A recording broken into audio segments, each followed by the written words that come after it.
A seemingly perfect new mom hides her sadness and exhaustion from her family and friends. But when her baby goes missing for a few minutes one day, everything unravels. The pressures placed on mothers to appear happy, and how ignoring mental health can lead to dangerous situations. Then Amélie quickly wipes her tears with the sleeve of her soft pink robe. She forces a wide smile, like someone rehearsed in pretending.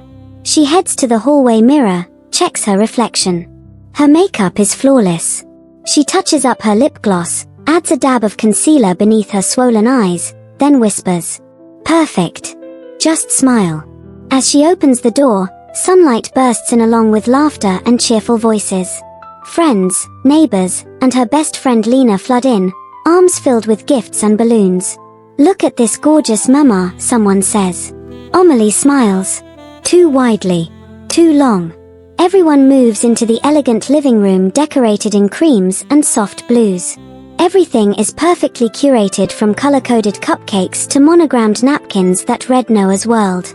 Amélie's husband Ethan appears, tie loosened, a little too tired for the occasion. He gives Amélie a dry peck on the cheek. "You didn't have to go all out," he murmurs. "I wanted to," she replies, eyes not meeting his. Lena watches her with growing concern. Later, as guests mingle, Amélie zones out briefly, standing by the cake. Her vision blurs. The sound of a baby crying pierces the air. She gasps and drops a glass. Everyone turns. I think I hear Noah," she says breathlessly. Lena and a few others look confused. "Didn't you say he's with your aunt upstairs?" a friend asks. Amélie doesn't answer. She's already hurrying up the stairs, past cheerful decorations taped to the railing.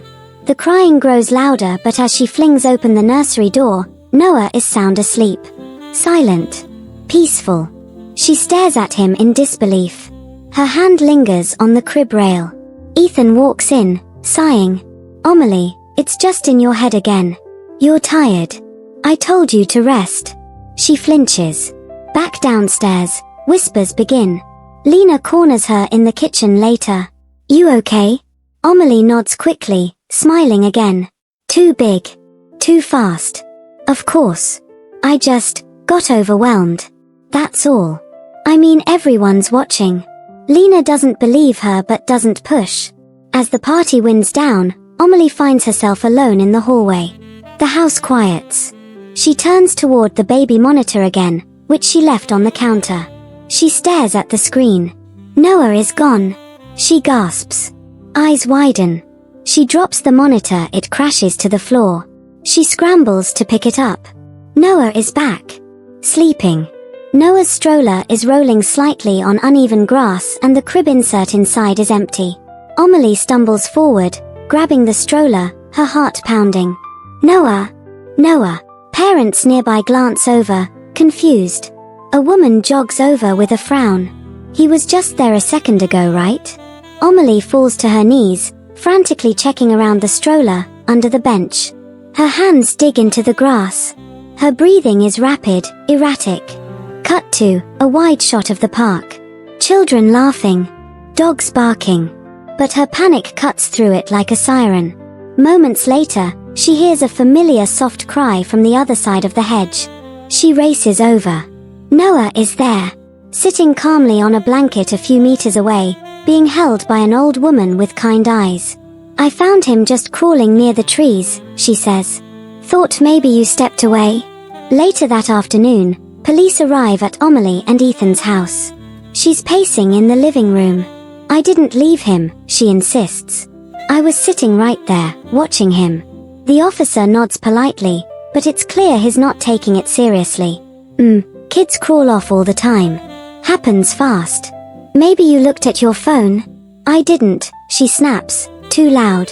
Noah stirs in her arms. Ethan sits on the armrest, rubbing his forehead. "Maybe you just blacked out again, like before."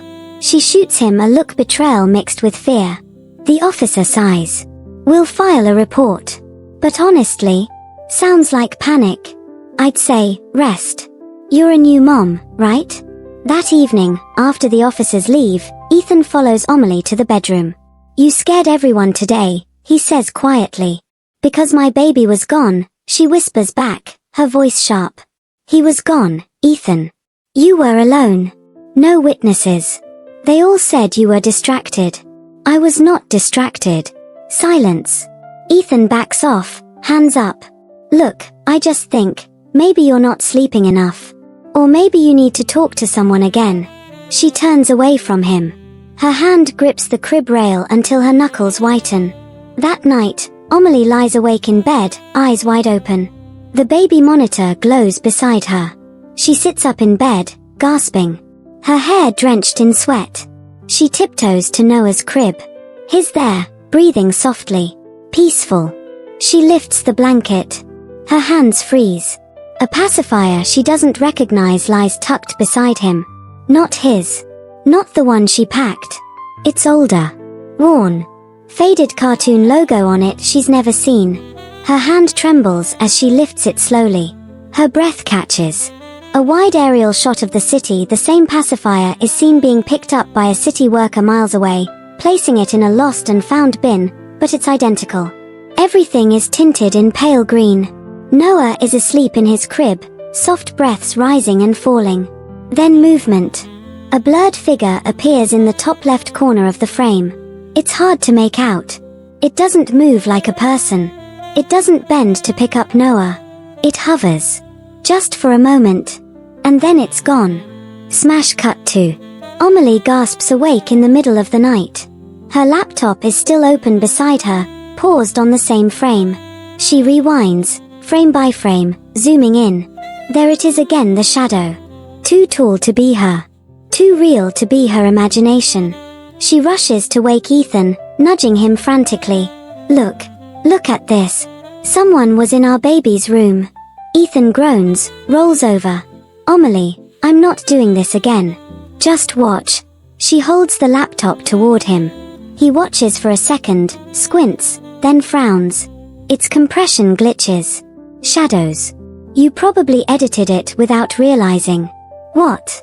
I didn't touch this file. He stands, irritated. You've been spiraling ever since that stupid park thing. Are you trying to get attention? Is this some postpartum? She slaps him. Silence. He stares at her in disbelief. She stares back, panting. Later that morning, Amélie sits on the porch, rocking Noah gently. She looks hollowed out. Alone. A familiar voice calls softly. Still as dramatic as ever, I see. She turns. Standing at the gate, wearing a clean shirt and a hesitant smile, Daniel. Her ex. The only man who ever really knew her before she became Amélie, the wife, the mother, the perfect. She nearly drops the bottle. Daniel. What are you? Lena told me you were struggling. Figured I'd stop by before I head back to Boston. She stares at him for a moment, then opens the gate. They sit in silence. He finally says, remember what we used to say? If something feels wrong, it probably is. You look like you've been fighting a war all alone. Her hands tighten around Noah's blanket. I don't sleep. I don't trust anyone. And I think something was in Noah's room.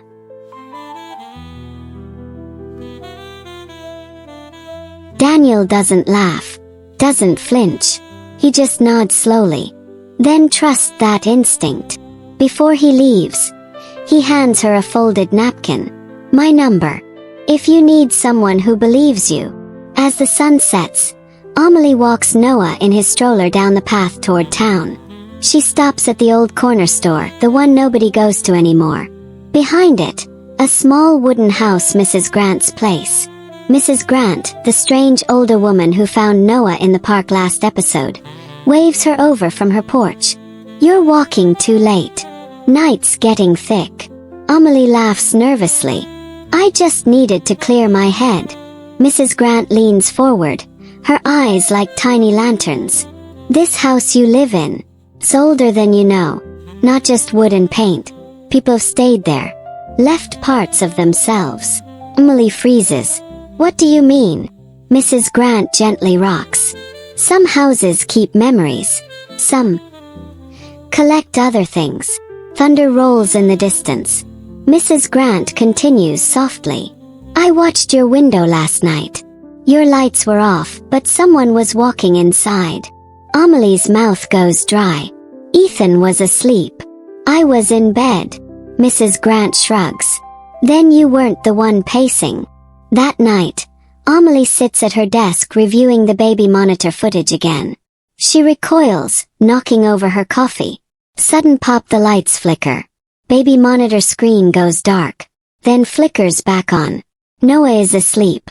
But behind him, in the mirror mounted above the crib, a silhouette moves out of frame. Amélie walks to Noah's room in slow motion, opens the door slowly. Everything is silent, too still.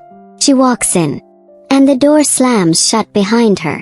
The baby monitor glows faintly beside a sleeping Amélie. Her arms wrapped around a pillow. Another knock. Her eyes flutter open. She checks her phone. 3:07 a.m. Her body tenses. She grabs her robe and heads to the door, her hand trembling as she peeks through the curtain. No one's there. Just a small cardboard package resting on the porch. She opens the door slowly. Crickets chirp. A distant owl hoots. The wind is still. The box is plain. No label. No note. She brings it inside. Hands shaking, she opens it. Inside, Noah's missing onesie. Dirty. Smelling faintly of soil. Her gasp chokes in her throat. Her eyes fill with tears. Ethan enters from the hallway, bleary-eyed. What's going on? She turns to him, holding up the onesie. You think I'm imagining things? This went missing the night at the park. Ethan stares at it. Where did you get that? It was on the porch. Who would do this? Why now? His jaw tightens. Are you accusing me? Maybe I should. You keep telling me I'm crazy. Maybe you're trying to make me feel that way. He recoils like she slapped him. Unbelievable. Who else had access to this, Ethan? You said the baby was never missing, then where did this come from? He walks away, disgusted. I can't keep doing this. I'm not the villain in your breakdown. Then help me. Help me figure this out. Ethan grabs his coat. No. Need air. And maybe you need help. He slams the door on the way out. Noah is still asleep. But the mirror in the corner of his room shows something else. A blurred movement, barely visible, vanishing from frame. She rushes up. Nothing. Just silence and her baby's soft breathing. The next morning, Daniel arrives, coffee in hand. He sees her face and doesn't ask questions, just hands her the cup. I saw Ethan leaving last night. He didn't look good. We fought. Again. Something's not right in this house. Daniel looks around. You ever wonder why a house this nice was so cheap? He stares. What do you mean? He takes a deep breath, then pulls out his phone. Last night I searched the address. There was a fire here 5 years ago. Baby died. Mother claimed the house was haunted. Everyone called her unstable. You moved in a year after. Amélie stares at him, stunned. She killed her baby. No, Daniel says. The story was she kept saying someone else was in the room. But no one believed her. Goosebumps ripple down her arms. Daniel pulls out a folded blueprint. I found the old floor plans. There's a crawl space behind Noah's closet. Wasn't on the version your realtor gave you.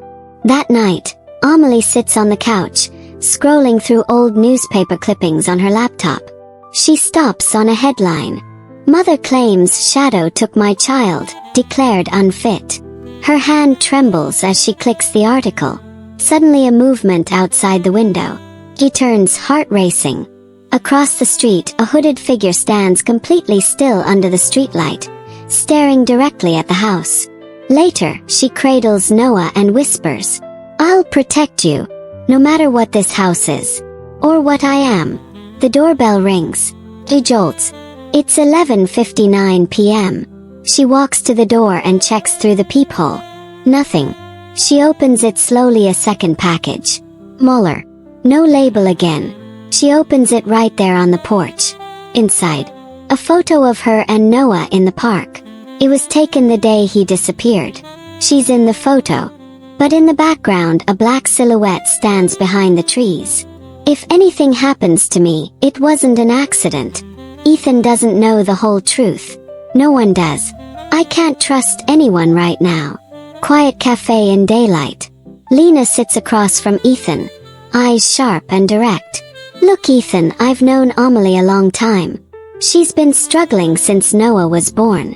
Postpartum depression isn't a joke, and I'm worried you don't see it. Ethan clenches his jaw, defensive. She's been different lately, sure.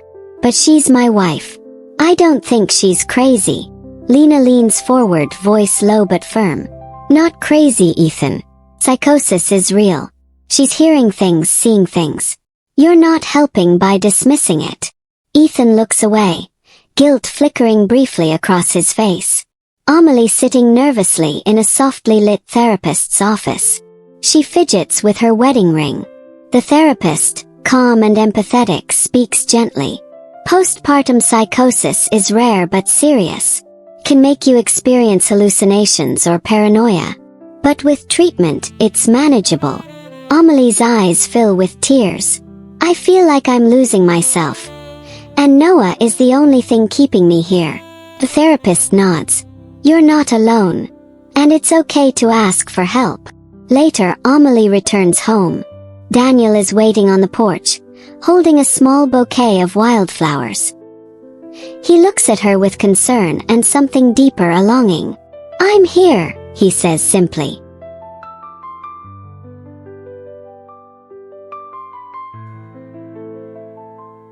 She exhales, the weight on her chest easing just a little. As she steps closer, the tension between them ignites. Daniel gently brushes a stray hair behind her ear. Without thinking, she leans in, and their lips meet, hesitant at first, then with growing urgency. Amélie pulls back, breathless, eyes wide. This can't happen. Ethan. Daniel shakes his head. You deserve someone who sees you. Not just the perfect mom, but you. Noah's nursery. Amélie picks up a folded piece of paper stuck to the fridge. It's a crude drawing of a smiling stick figure, family, Noah included. Her brow furrows. Noah is only a few months old. He can't hold a pencil, let alone draw. Her hand trembles as she stares at it, the edges curling slightly. Suddenly, the baby monitor crackles to life with a faint giggle, but Noah is asleep. Amélie's eyes dart toward the nursery door, which slowly creaks open by itself. A cold breeze brushes past her. In the final moments, Amélie records another voice note. They say I'm not okay. Maybe they're right. But this house, this baby, there's something else. I have to find out what. Her face hardens with determination. Amélie, standing in the daycare office, stunned. That's not me, she whispers. The daycare assistant, young and polite but obviously shaken, gestures nervously to the footage. She said she was Amélie Harper. She showed ID. Noah responded to her like he knew her. Amélie's hands tremble as she grips the edge of the counter. Where did she go? Who was she? A soft coo comes from the hallway. Noah is wheeled back in by a daycare worker. We found him in the play yard behind the fence, alone. That night, Amélie sits in the nursery, rocking Noah, but her eyes are wide and hollow. Ethan hovers at the doorway. She looked like me, she says softly. Ethan runs a hand through his hair. You're exhausted, Amélie. Maybe it was just someone. I saw the footage, she snaps. Don't you dare say I imagined it. A long, heavy silence. Then Amélie turns to him. Do you really believe I'm losing it? Ethan doesn't answer. Daniel arriving with a folder of old records, Amélie asked him to help dig up from a closed clinic her mother once mentioned. Why does this matter? He asks gently. Because I need to know if I've lost more than just sleep, she says. I need to know who I am. She opens the folder. There's a birth certificate, medical records, and a photo. She freezes. The name on the certificate is Amélie Carter, not Harper.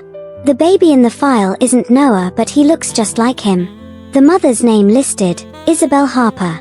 She flips through the rest in a rush. MRI scans. Psych evals. A wristband with Isabel Harper scrawled on it. Same birth date as hers. Same blood type. She stares at her own reflection in the window, whispering, "Who the hell is Isabel Harper?" Later that night, Amélie listens to her old voice note. "If anything happens to me, it wasn't an accident." She rewinds and listens again. In the background, a faint voice whispers something under her, recording almost like a second version of her own voice, overlapping. She isolates the sound. It says, "He was never yours." Amélie races to a locked chest in the attic. She opens it, revealing more hidden medical documents, hospital ID tags, and a photograph of two women as children. Identical. But one has the name Isabel scrawled in faded pen on the back. The other has none. She drops the photo. Tears stream down her face. She looks to Noah's crib. He's gone. But then she hears laughter, her own voice from the baby monitor. The monitor shows someone holding Noah, humming a lullaby. From the angle, it's impossible to tell who. But the woman looks up, and she has Amélie's face. Amélie stares into the baby monitor. Her hands clutch the photo of the twins. Her voice cracks. "There's someone else living my life." Her eyes follow the sound. The attic. Stitched into a baby blanket. Behind her, a soft voice. She was only 7 months old when she passed. Amélie turns sharply. Mrs. Grant, her elderly neighbor and part-time housekeeper, stands in the doorway, eyes heavy with memory. "My daughter. Isabel. She used to live in this house before you. Before it was sold." Amélie's heart pounds. "Isabel Harper?" Mrs. Grant nods slowly. "She lost her baby girl in this very room." Amélie sits down, stunned. "Why didn't anyone tell me?" "Because," Mrs. Grant says gently, "you didn't ask, and some stories bury themselves in the walls." Later, Daniel arrives. Amélie confronts him with the name Isabel Harper, the attic, and the duplicate birth certificate. "I found a crib." "Another one, Daniel." "A whole nursery hidden upstairs." Daniel avoids her eyes. "I didn't want to bring this up. You were already fragile." "Fragile?" Her voice rises. "Daniel, I need the truth." Daniel sighs and hands her a worn letter. "I found this in the archives. Isabel was institutionalized after her baby died. But no one knows where she went after. There were rumors she switched identities." Amélie reads the letter. A fragment from Isabel's therapy notes. "If I can't bring her back, I'll just become her. I'll smile until they forget I was ever someone else." Amélie's hands shake. Downstairs, Ethan watches her from a distance. He sees Daniel's hand graze hers, sees her trembling. Instead of stepping in, he steps back. Something about her is becoming unfamiliar. Later that night, Amélie enters Noah's nursery. A mirror on the closet catches her reflection. Except, her reflection is still smiling when she isn't. She moves closer. The reflection turns slightly, holding a baby. She blinks, and it's gone. She grabs her phone and replays the voice note again. Listens closely. In the background, beneath her own voice, a child whispers, "Mommy, where are you?" Her lips quiver. She whispers back, "I'm here. I think." A heartbeat monitor beeps. Her vision is hazy. She tries to sit up but finds her wrists strapped to the hospital bed. She panics. Ethan appears beside her, holding her hand. His voice is soft, too soft. "You tried to hurt the baby, Amélie. It's okay now. You're safe." She freezes, stares at him. Her voice, cracked. "Noah, where's Noah?" Ethan gives a rehearsed smile. "With your mother." "But my mother's dead." Silence. A nurse enters, injects something into her fore. Things get blurry again. The beeping gets louder. Later, she wakes again, foggy, groggy. The door is open just slightly. Footsteps echo down the hall. Keep her sedated. She turns toward the sound. It's Lena. Dressed like a volunteer nurse, Lena slips in and quickly locks the door behind her. "Amélie, listen to me. I only have a few minutes." "Where's Noah?" "They told me you were dangerous," Lena says. "But I saw something. Daniel's gone. His place is cleared out. His number disconnected." "What?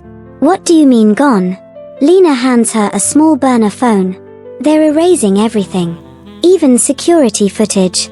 I tried to find the video of that night Noah vanished. It's been wiped. Amélie grips the phone tight. They want me to doubt myself. No, Lena says.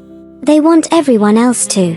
Later that night, Amélie hides in the bathroom stall during a group therapy session and calls the baby monitor's backup app she secretly had on the burner phone. The app is live. The feed crackles. It's grainy. Then, two faint voices. One, soft, motherly. The other, slightly off, distorted. Both calling the baby, Mama. Amélie freezes. Tears roll down her face. She whispers, Noah. Suddenly, the feed cuts.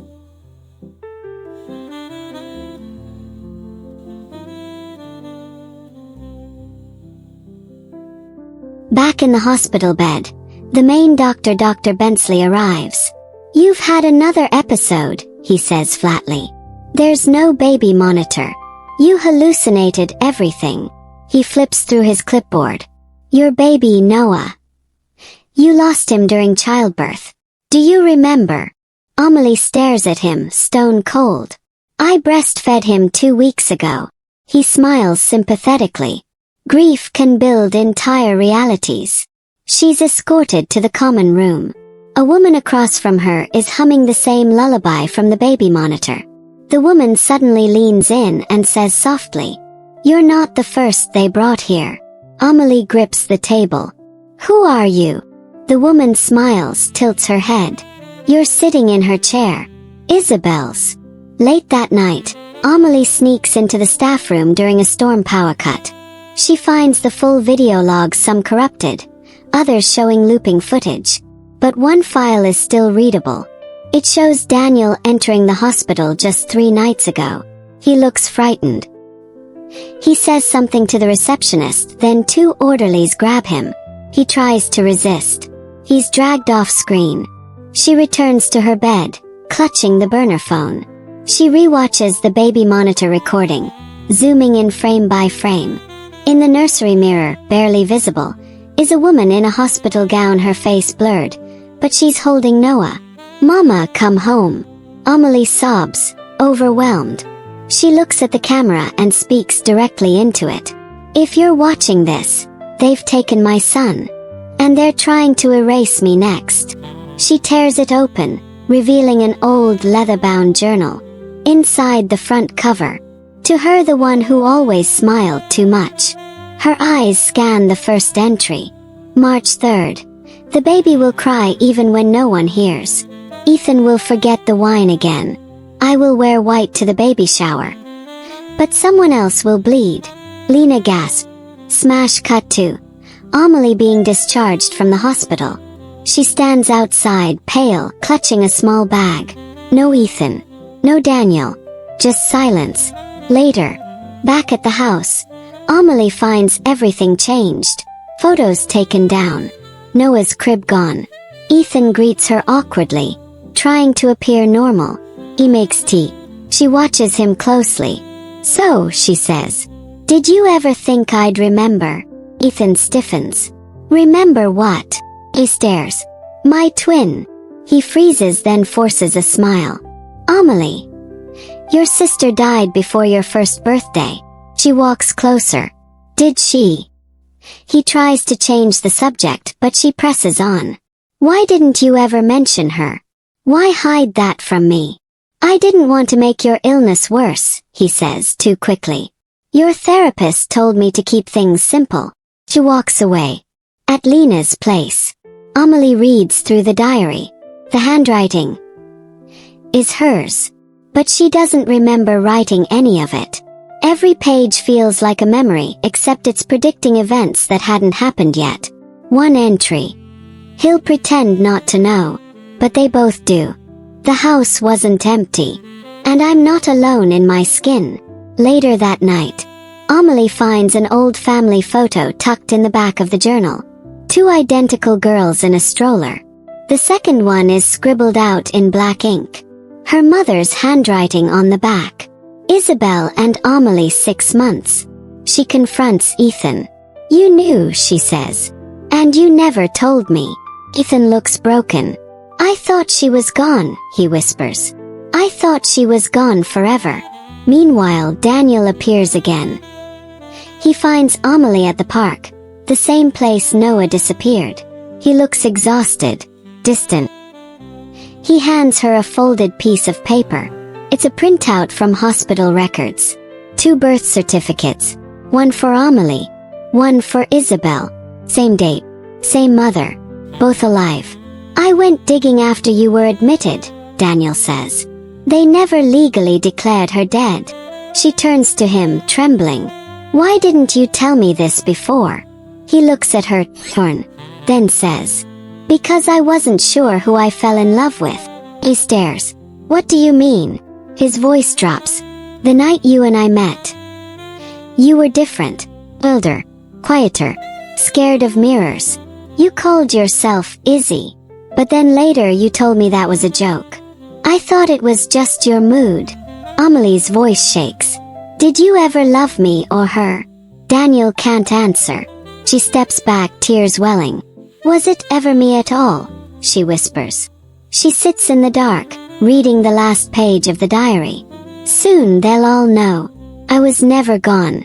Just waiting. Thunder rumbles outside. The baby monitor flickers to life. A tiny voice says, Mama. Old home video footage plays on Amélie's laptop. Her younger self smiling, holding a baby. Then another baby enters the frame. 2 babies. One wears a pink bracelet. The other no idea at all. Amélie's smile fades as she stares at the screen, whispering. Who was she? A noise upstairs. The attic door creaks open on its own. Later that day, Lena races into the municipal office. The clerk shakes her head, confused. There's no birth certificate for Noah Lefebvre, she says. Nothing. Not even a hospital record. Lena's hands shake as she stares at her phone. The texts from Amélie grow frantic. He's back. He's back. Please come now. Think it's me. Or not me. At the house, Amélie wanders through the nursery or what's left of it. The crib is overturned. Noah's blanket is gone. She walks upstairs barefoot, following soft humming. The attic door is open. Inside the attic, dim light, shadows. She sees the second crib again, tucked in the corner with a fresh pacifier resting inside. And then, a woman steps out of the shadows, wearing a cracked porcelain mask. She holds Noah in her arms. Give him to me, Amélie says, voice trembling.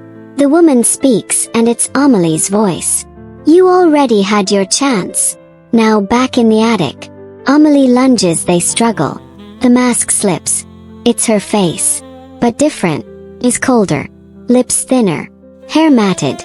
She whispers. I waited in the dark for so long. You had the baby. The life. The love. And I just watched. Amélie gasps. You're not real. She shakes her head. No. You're not. Trash. Lena bursts in just in time to see Amélie cradling Noah, alone. No second woman. No mask. Only the mirror cracked behind her, shattered by the fight. Later, police arrive.